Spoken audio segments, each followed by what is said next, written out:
আসসালামু আলাইকুম। শিক্ষার্থী কেমন আছো সবাই? আমি আলহামদুলিল্লাহ ভালো আছি। আশা করি তোমরা ভালো আছো।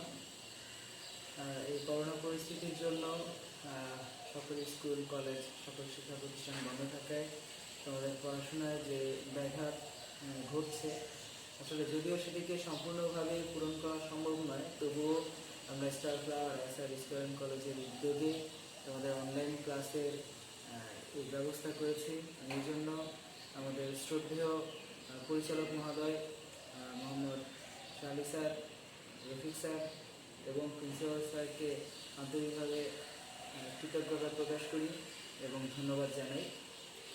তো একাদশ দ্বাদশ শ্রেণী যারা আছো, তো তোমাদের কয়েকজনের সঙ্গে আমি কথা বলেছি। তোমাদের যে অধ্যায়গুলোতে সমস্যা আমি সেগুলো জেনেছি এবং যেগুলো করানো হয়েছে, যেগুলো করানো হয়নি সেই অধ্যায়গুলো আলোচনা করার পরে যেগুলো করানো হয়েছে এগুলো আমরা ইনশাআল্লাহ রিভিশনে চলে আসবো।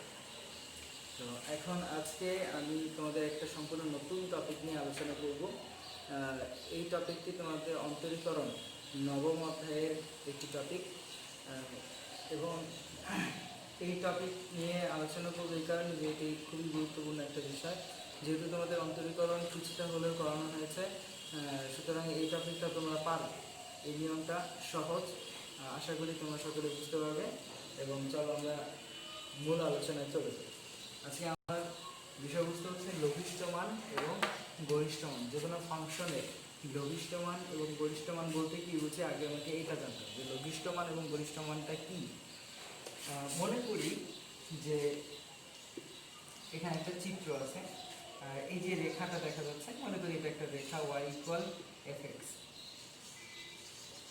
আমরা ধরে নিলাম যে এইটা একটা রেখা y ইকুয়াল fx।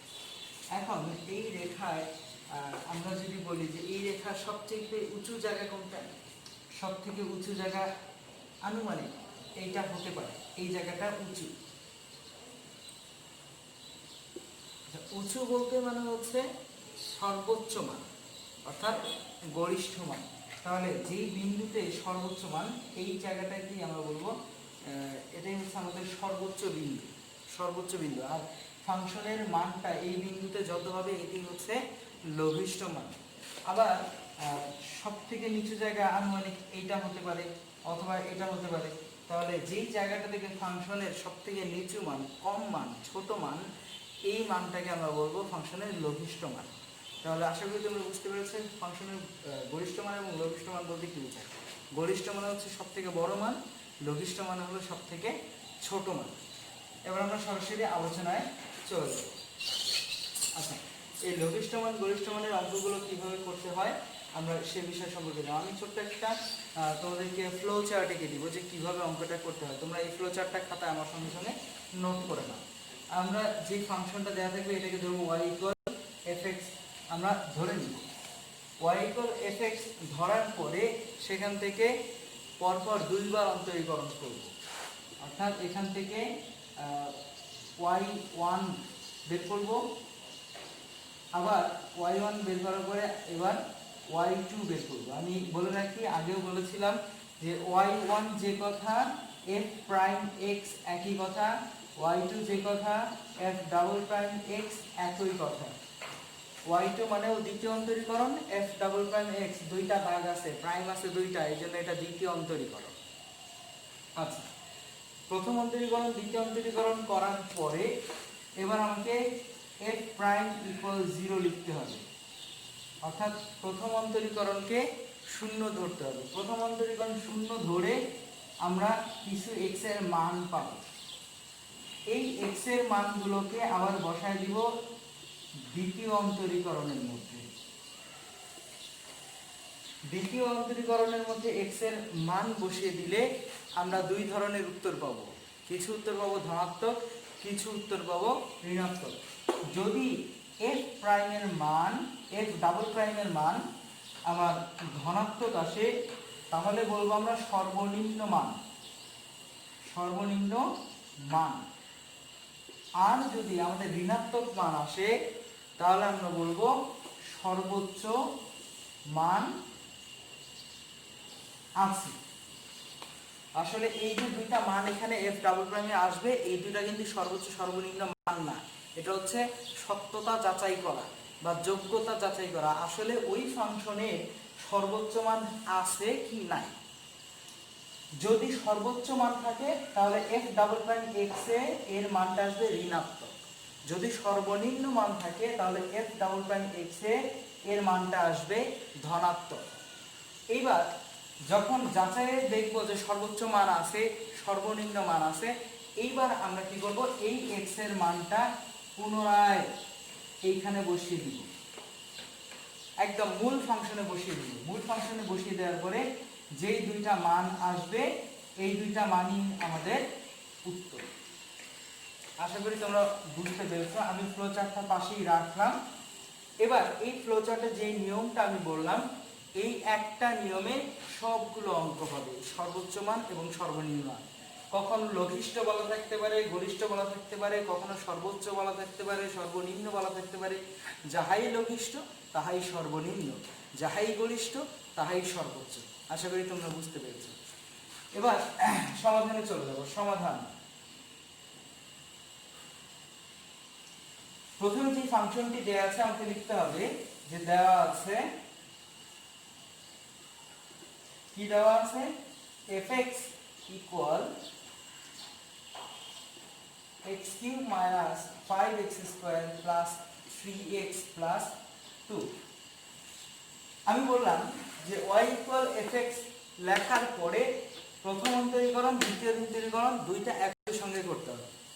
তাহলে আমি এবার f double prime f prime x একবার বের করব, আবার f ডাবল প্রাইম x টাও বের করব, দুইটাই একসঙ্গে কাজ করব। আমি f প্রাইম x নির্ণয় করব।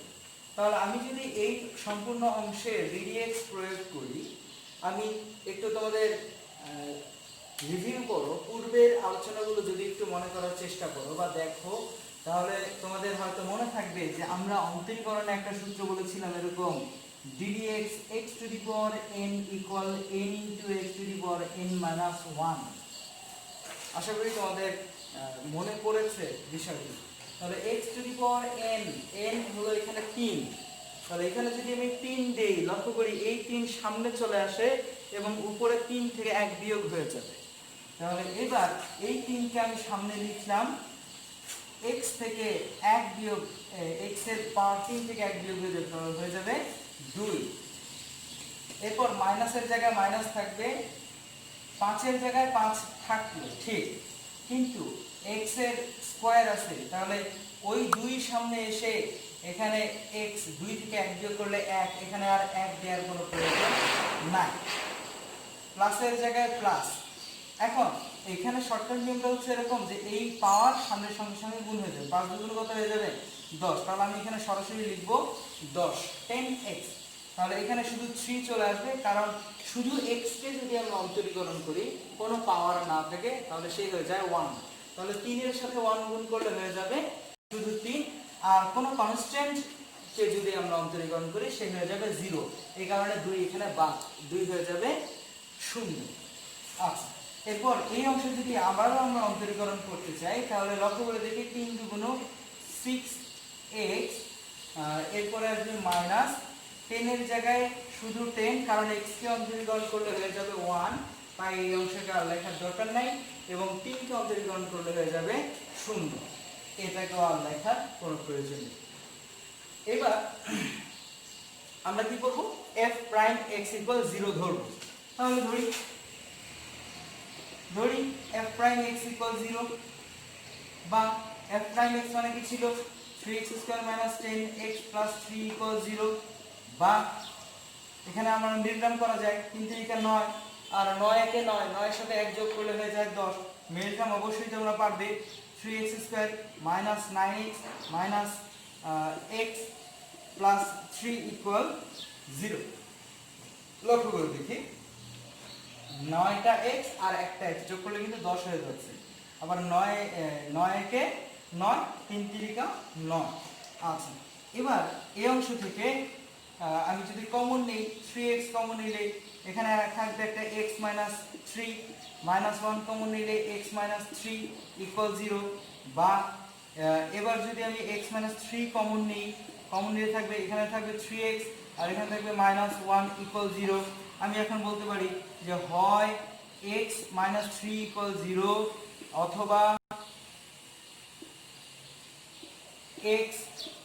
অথবা লিখতে পারি 3x minus one equal zero. তাহলে এই অংশ থেকে আমি লিখতে পারি x ইকুয়াল মাইনাস থ্রি, ওদিকে গিয়ে হয়ে যাবে প্লাস থ্রি। আমি x এর একটা মান পেলাম প্লাস থ্রি। এবার আবারও এখান থেকে আমি লিখতে পারি 3x equal one, therefore x equal one by three.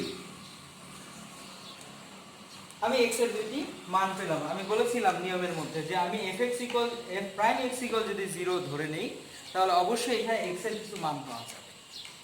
এবার আমি এই x এর মানগুলোকে কি করব, প্রথমবার f ডাবল প্রাইম x এর মধ্যে এই মানগুলো বসাবো, বসিয়ে দুইটা মান আবারও পাবো, এটা যাচাই করা।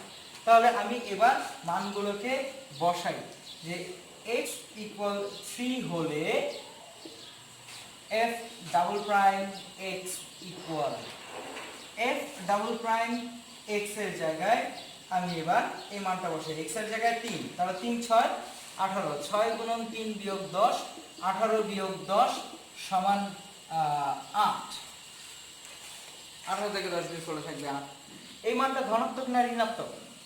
এই মানটা ধনাত্মক। তাহলে যদি ধনাত্মক হয় আমরা জানি যে f ডাবল প্রাইম x এর মান যদি ধনাত্মক হয়ে যায় এখানে সর্বনিম্ন মান থাকবে। অতএব x ইকুয়াল 3 বিন্দুতে fx এর সর্বনিম্ন মান থাকবে।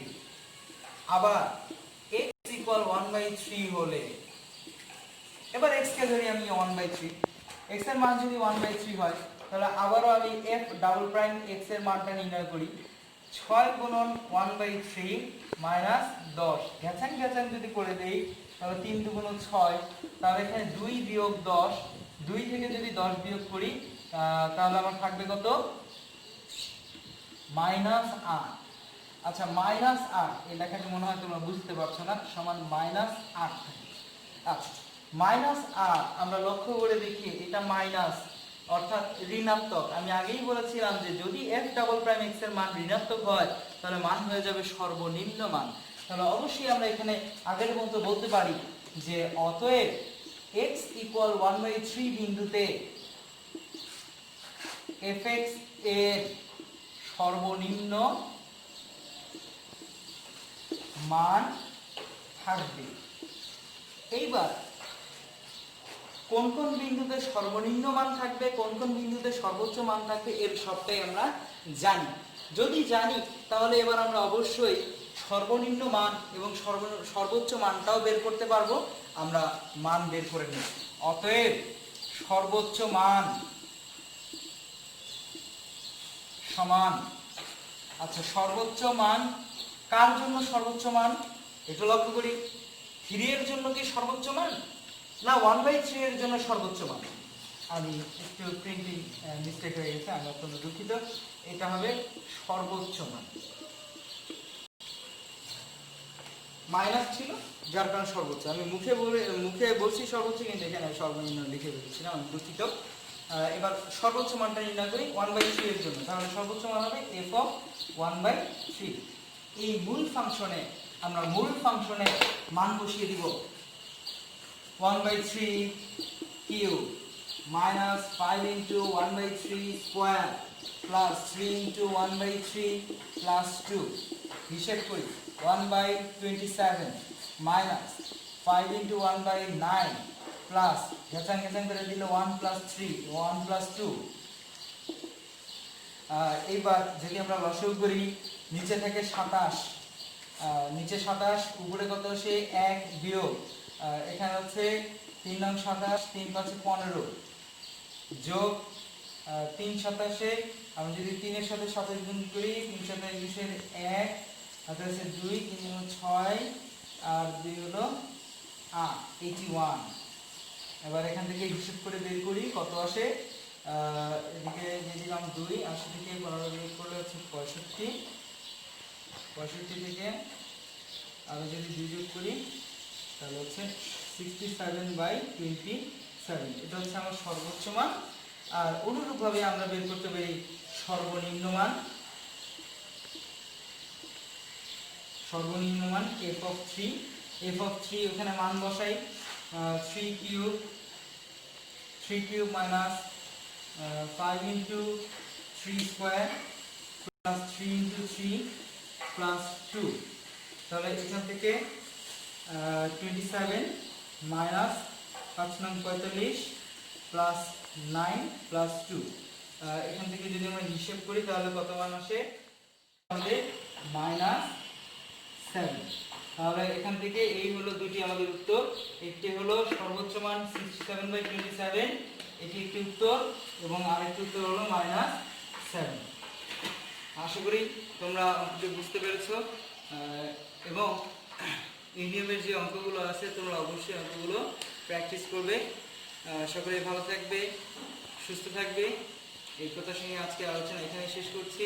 আগামী আলোচনা দেখার জন্য প্রত্যেককে আমন্ত্রণ জানানো হলো। সকলকে ধন্যবাদ।